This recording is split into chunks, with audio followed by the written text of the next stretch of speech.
Breaking news में बड़ी खबर सामने आ रही है। राहुल गांधी और तेजस्वी यादव की वोटर अधिकार यात्रा के दौरान लगातार प्रधानमंत्री नरेंद्र मोदी को गाली देने का मामला तूल पकड़ता जा रहा है और ऐसे में अब बीजेपी राहुल से जवाब मांग रही है। साथ ही नीतीश कुमार की भी इसमें प्रतिक्रिया सामने आई है। उनका कहना है कि ये बेहद शर्मनाक चीज है जो इस तरीके की गाली जो है एक मंच से दी जा रही है। इस मामले में ज्यादा अपडेट के लिए मेरे साथ कैपिटल टीवी के एग्जीक्यूटिव एडिटर राजीव सिंह मौजूद है। सर, क्या है पूरा मामला? प्रधानमंत्री नरेंद्र मोदी को खुले मन से गाली दी गई है।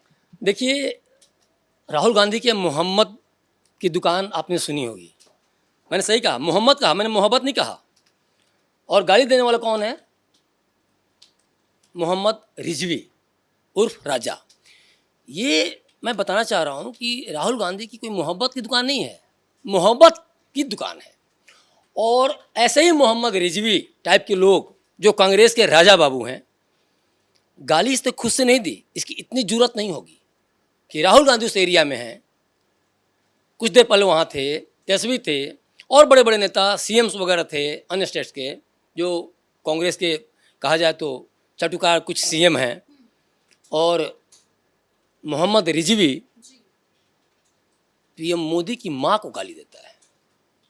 आज दिवंगत हैं वो, और पूरी दुनिया ने देखा है कि पीएम मोदी की अपनी माँ के साथ क्या केमिस्ट्री थी। एक बच्चा देश का तीसरी बार पीएम बना और अपने पिता के नहीं होने पर माँ ने सारी परवरिश की है पीएम मोदी की। सोचिए कितनी बड़े संस्कार, क्या उनकी केमिस्ट्री रही होगी और पीएम मोदी को कितनी तकलीफ लगी होगी। देश का मैं पीएम हूँ, प्रधानमंत्री हूँ, और कांग्रेस सीटों के लिए, मुस्लिम वोटों के लिए प्रधानमंत्री को, देश के प्रधानमंत्री को गाली दिलवा रही है। क्यों गाली दिलवा रही है, अब इसे भी समझना जरूरी है। 243 विधानसभा सीटों में से 50 सीट ऐसे हैं जहां कांग्रेस को ये लगता है, और ये सच्चाई भी है कि उन 50 सीटों पे मुस्लिम वोट प्रभावित करते हैं, हार और जीत सुनिश्चित करते हैं। और कांग्रेस को की नज़र इसी पर है। कांग्रेस को लगता है कि पीएम मोदी को गाली दिलवा देने से मुस्लिम खुश हो जाएंगे।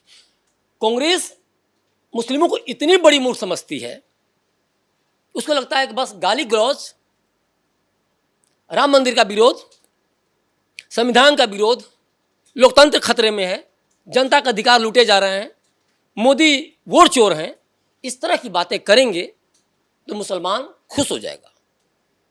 ऐसा नहीं है कि मुसलमान खुश हो रहा होगा, लेकिन इन्होंने अपनी गंदी राजनीति से, अपनी छिछली राजनीति से मुसलमानों को भी बदनाम कर रखा है। लेकिन सर, अब बीजेपी ने भी जवाब मांगा है और राहुल गांधी से बोला है कि अब उन्हें इस बारे में जवाब देना ही होगा। देखिए, जवाब क्या देंगे वो? जाके सुप्रीम कोर्ट में माफी मांग लेते हैं, जाके विदेशी मन से कहते हैं लोकतंत्र खतरे में है, लंदन से कभी बोलेंगे, कभी न्यूयॉर्क से बोलेंगे। जो पीएम मोदी आज तक अपना बर्थडे केक नहीं काटे, कभी घूमने फिरने नहीं गए, राहुल गांधी का कभी प्लेन में केक काटते, कभी विदेशी यात्रा पर निकल जाते हैं, कभी सामुद्रिक यात्रा पर निकल जाते हैं। अय्याशी कहा जाए तो इनके ब्लड में है। और राहुल गांधी भूल रहे हैं कि बिहार की जिस धरती पर वे हैं, जो गालियां दिलवाने का काम कर रहे हैं, क्योंकि कुछ देर पहले ही पीएम मोदी ने ट्रम्प को एक तरह से देश के प्रधानमंत्री पे, देश के ऊपर तवज्जो देते हुए ट्रम्प के फेवर में मोदी को तू तड़ाक कहा था। तो मन तो बदलेगा ही, मन भी बढ़ेगा, मन भी बदलेगा। जो नहीं सोच रहा होगा वो भी गालियां देना स्टार्ट करेगा। और इसीलिए आज कोई पहली बार नहीं है कि पीएम ने तू तड़ाक किया।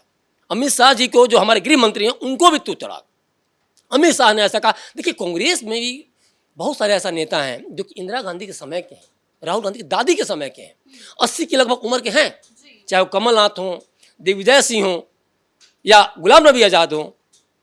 सबके सब, जब गुलाम नबी आज़ाद तो चलिए अब तो पार्टी तो चेंज कर चुके हैं, लेकिन जब थे तब पर भी राहुल जी ही कहते थे। लेकिन राहुल गांधी को कई मौक़ों पर देखा गया है, एक तरह से साफ पता चलता है कि इनके संस्कार क्या है। तो माफ़ी मांग लें, कुछ भी कर लें, कुछ भी खंडन कर लें। माँ की गाली आप समझते हैं, किसी की माँ की गाली आप देकर देखिए, मुंह तोड़ देगा सामने वाला इंसान।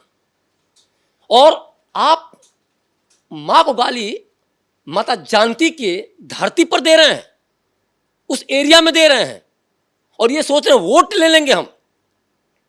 बिहार के लोगों को, जो कि बिहार के लिए पीएम मोदी बहुत ही अजीज हैं, ऐसे ही नहीं विधानसभा से लेके और लोकसभा में भाजपा को दोनों हाथों से बिहार के लोग सीटें उड़ेलते हैं, जिताते हैं। तो ये सोचने की बात है कि आखिर कांग्रेस किस नीति और नियति पर चल रही है, क्योंकि ये पीएम मोदी की माँ को गाली नहीं दिलवा रहे हैं, सिर्फ भारत माँ को भी गालियां देते हैं सब। जब लंदन से आप ये कहते हैं, न्यूयॉर्क से आप ये कहते हैं कि लोकतंत्र खत्म हो रहा है, खतरे में है, आप जब ईडी, सुप्रीम कोर्ट जैसे संवैधानिक संस्थाओं पर सवाल उठा देते हैं और ये मैसेज देते हैं कि भारत में सब कुछ गड़बड़ चल रहा है, तो आप किस तरह की राजनीति कर रहे हैं, कितनी भद्दी भद्दी गालियां दे रहे हैं भारत माता को भी, ये समझ में नहीं आ रहा है। क्योंकि भारत माता क्या है, कोई एक कठपुतली थोड़ी है। इन्हीं संस्थाओं से भारत माँ का निर्माण हुआ है। ये संवैधानिक संस्थाएं ही भारत माँ को चलाती हैं, भारत माता के रूप हैं। प्रधानमंत्री का कुर्सी हो, गृह मंत्री की कुर्सी हो, राष्ट्रपति की कुर्सी हो।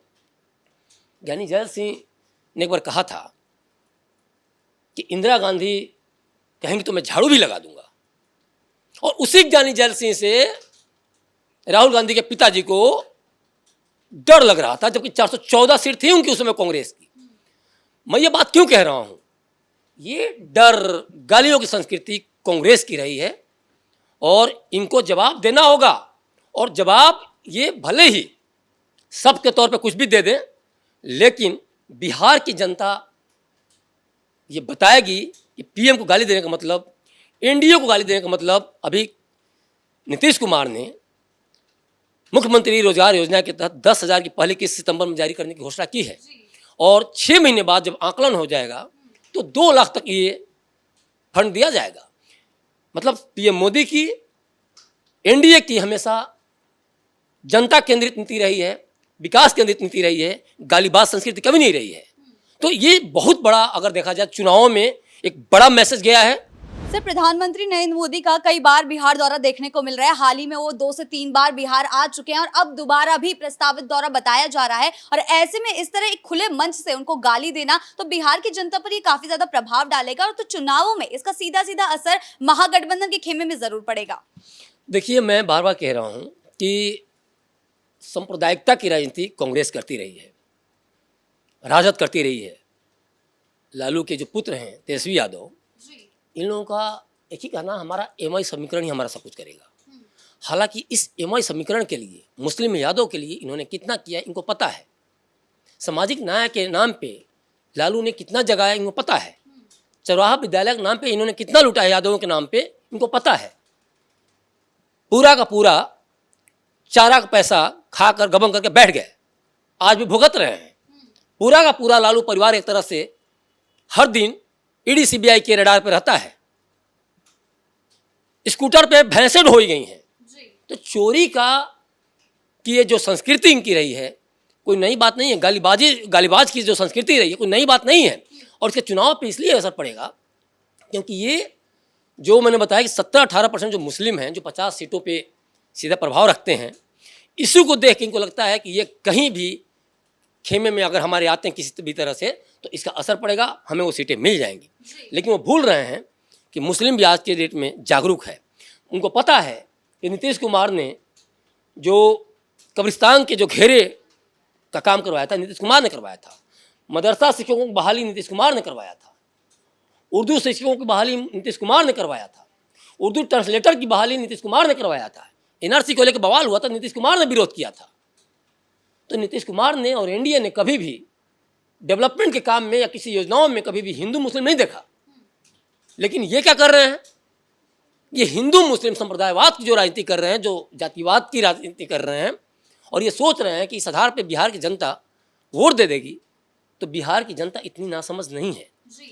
बिहार की जनता को पता है कि हमें शिक्षा चाहिए, हमें रोजगार चाहिए। अभी बस 2 दिन और, आज 29 तारीख है, 30, 31 एक को पटना में ये यात्रा खत्म हो जाएगी।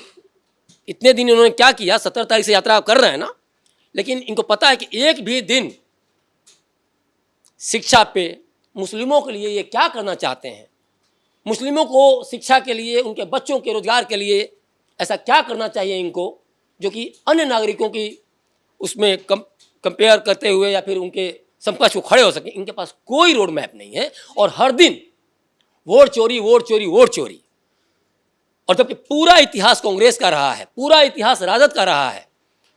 बैलेट पेपर से लेके बूथ कैप्चरिंग से लेके गोलियां चलवाना, पत्थर चलवाना, ईंटें चलवाना, ये सारी संस्कृति राजद की रही है। कांग्रेस को लेके सोचिए, देश की प्रधानमंत्री 1975 में रायबरेली को लेके, सीट को लेके घपला करती हैं, चुनाव का जजमेंट आता है,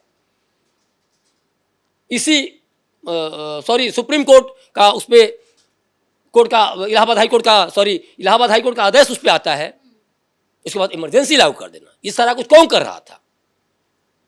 तो ये पूरी जो संस्कृति रही है, चोरी की संस्कृति, वोट चोरी की संस्कृति, आज भी जो बार बार मैं इस चीज़ को कह रहा हूँ, कैपिटल टीवी ने बड़ा अच्छा एक एक्सक्लूसिव भी किया हुआ है कि बिहार के कई घरों से, हिंदू घरों से, जो पुश्तैनी घर हैं 100 साल 200 साल, वहाँ से मुस्लिम वोट निकलते हैं और इसीलिए तड़फड़ाए हुए हैं कि भाई हमने इतने साल तक, इतने महीनों तक इतनी कोशिश की चीज़ों को चेंज करने की, डेमोग्राफी को चेंज करने की। अभी सुप्रिया सुनेत्र का भी मैं बार बार जिक्र करता हूँ, अभी 2 दिन पहले उन्होंने ट्वीट किया है, उसमें भी उन्होंने बड़ा घपला करने की कोशिश की, किस तरह से गुमराह करने की कोशिश की कि चलो हमारे आका राहुल गांधी बिहार से गबन की बात बताएंगे और हम यहाँ ट्विटर पर बैठे बैठे यहाँ से गबन की बात बताएंगे, लेकिन वो भी फेल हो गया। तो जनता के पास ये बेनकाब हो चुके हैं। रियल चोर अगर देखा जाए, वोट चोर देखा जाए तो यही है, कांग्रेस है, राजद है। एनडीए को लेके वो इसलिए डरे हुए हैं कि डेवलपमेंट की जो राजनीति है बिहार यही चाहता है और इसमें कहीं ना कहीं बढ़त बनाए हुए हैं। दिख रहा है कि चौथी बार एनडीए सरकार आ रही है, चौथी बार नीतीश सरकार आ रही है और ये इनको साफ हार दिख रहा है, इसलिए तड़फड़ाए हुए हैं। जी, बहुत बहुत धन्यवाद आपका इन तमाम जानकारियों के लिए। तो जिस तरीके से अब वो राहुल गांधी और तेजस्वी यादव की ये वोटर अधिकार यात्रा अंतिम चरण में पहुंच रही है, वैसे वैसे ये और ज्यादा तूल पकड़ती जा रही है। जिस तरीके से प्रधानमंत्री नरेंद्र मोदी को गाली दी गई है, ये मामला अब थमने वाला नहीं है। इसमें तरह तरह की प्रतिक्रियाएं जो है बीजेपी की तरफ से सामने आ रही हैं। राहुल गांधी से तक जवाब मांगा गया है, लेकिन अब देखना यह होगा कि राहुल इसमें कुछ प्रतिक्रिया देते हैं या नहीं। आगे क्या कुछ होता है, इस पर हमारी नजर जो है बनी रहेगी। ब्रेकिंग न्यूज में फिलहाल इतना ही। कैमरा पर्सन राजकुमार के साथ मैं शिवानी रतूड़ी, कैपिटल टीवी बिहार।